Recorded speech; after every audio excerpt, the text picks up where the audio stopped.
Napakasarap naman itong tahong na to. Ewan ko kung anong luto dyan. Tapos ito, gata. Luto sa gata na kuhol. Tapos ayan, grabe, meron pang kare-kare. Napakasolid ng mga Filipino dish nila dito sa Sambuco Gin, guys.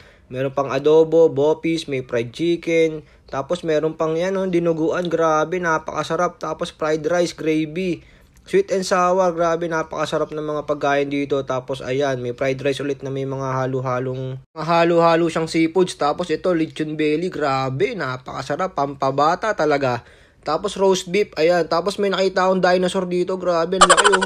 Solid na solid talaga yung dinosaur na yun. Tapos may mga chicken dito, ayan, iba't ibang luto. Talaga namang mapaparami yung kain mo. Tapos dito, napakarami, mga sushi, mga ganyan. Sobrang dami yan, iba't ibang klase. So, ayan, pwede kayong pumili kahit ano, kuhain nyo ng kuhain dyan. So, makikita nyo naman sa pinggan kung ano yung pinakamasarap dyan kasi mabilis ngang maubos. Sobrang solid talaga kumain dito sa Eat All You Can sa Sambuco Gin dahil may mga Pilipino